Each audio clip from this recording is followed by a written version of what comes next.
विरति पर आपण स्वागत करुछु आम कार्यक्रम को। कला संस्कृति रे भरपूर गंजाम जिला।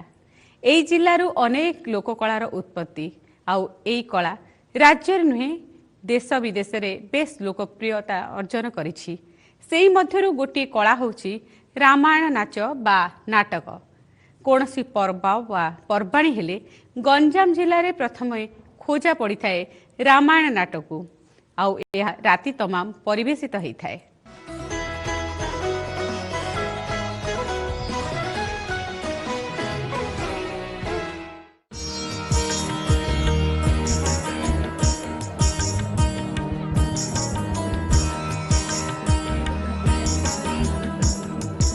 आधुनिक जुगरे समस्तंकर दृष्टि इंटरनेट टेलीविजन और चलचित्र ऑपेरा प्रति बढ़िथिबा बेले पुराण काल रे चलीथिबा पौराणिक कथावस्तु को नहीं चलीथिबा नाटक प्रति लोकमानंकर आग्रह सेतेटा नाही बोली मने हुए।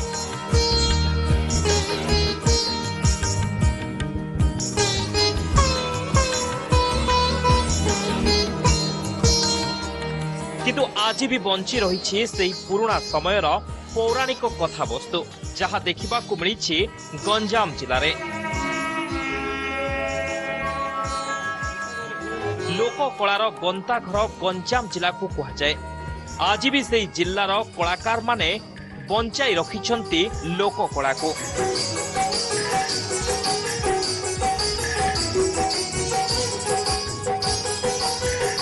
सेथिमध्यरु रामायण नाटक आजिर समय बेस लोकप्रियता बजाय रखि पारिछे।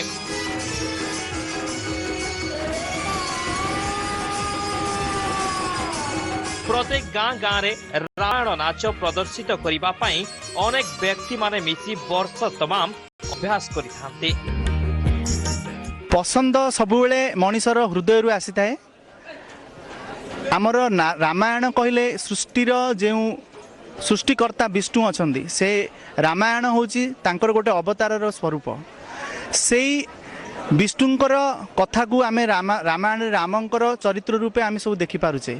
आमर संस्कृति आमर सामाजिक स्थिति सबु किछि सेही आध्यात्मिक रु आरंभ होई वर्तमान रही अछि। खुशी तो बहुत लागुची आज्ञा, किंतु परिवार चलुनी आ जति आमको परिश्रम होची 18 घंटा कॉल खेलला परे किंतु ता हिसाब रे हमर फैमिली मेंटेन होनी, परिवार पोषण होनी। आ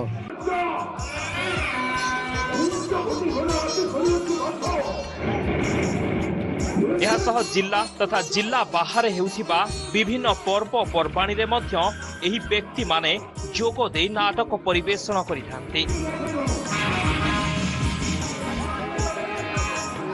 रामंक जन्म ठारू रावण बद्ध पर्यंत समस्त अभिनय को बेस निखुण भावरे करा जाय थाए।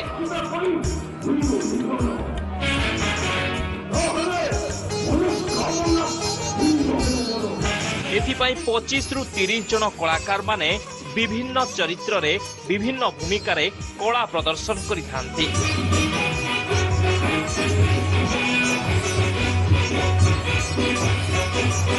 यह नाच संध्या समय आरंभ होई 24 घंटा रु अधिक समय धरी अनुष्ठित होता है।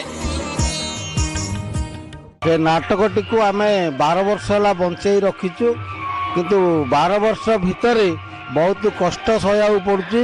कहीं कलाकार रे टंका पैसा माने टंका खर्च होची गुड़िए से किसी ये होनी लाभ नुहे। मो निजको जमेती स्वयं रावण भले मते निजको लगे फील करे आउ निजको गर्व हुए भी मु निजे स्वयं रावण।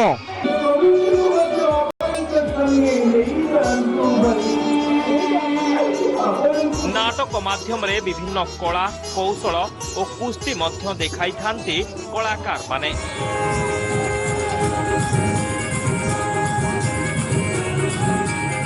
शगड़र चक बुलाइबा ठारू अनेक किछि।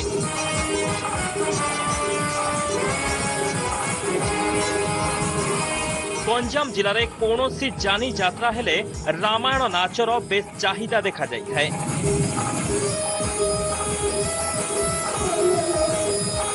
सते जेपरी एहाकु देखिबा पाई से माने चातक परी अनेई रही थांते।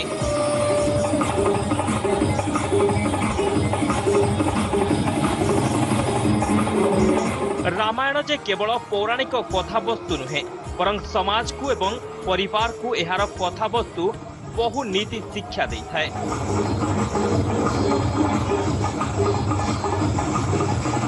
भाई भाई मध्यरे एकता, बाबा मां को सम्मान सह गुरुंको ठारू किपरि शिक्षा लाभ करिबो ए समस्त कथा आज भी रामायण कहि चलिछि।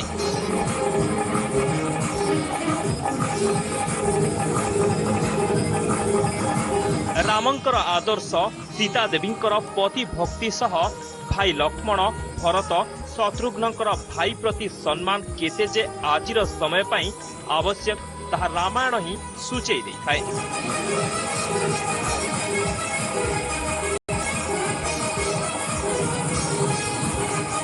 विभिन्न स्थान रे एपरी पौराणिक नाटकर कथावस्तु प्रायतः लुचि जाइथिबा बेले गंजाम जिला पुरुषोत्तमपुर ब्लॉक रो सामंतरापुर कलाकार मानकर प्रयास जोगु यह आज भी बंची रही।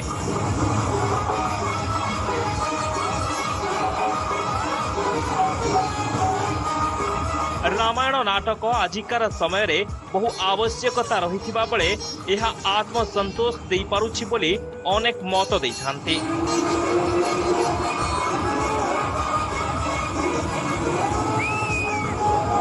रामायण नाटक लोकों को राति तमाम बांधि रखिथिबा बेले बेस मनोरंजन खोराक जोगाई थाए।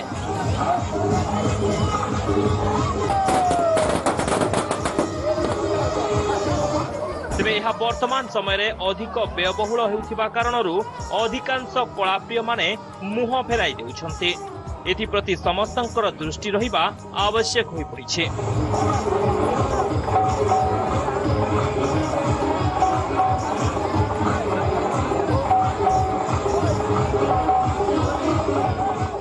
रामायण नाटक लोकों को राति तमाम बांधि रखिथिबा लोकों को मनोरंजन खोराक जोगाई थाए। आज आधुनिक जुगरे दुनिया जेते आगेले मध्य एपरि लोककला हजि नाही लोकंक मनरू। यह रहिछि आउ रहिबो मध्य। एहाको बंचाई रखिबा आपणकर दायित्व। एबे समय हेलानी आउ एक विरतिर।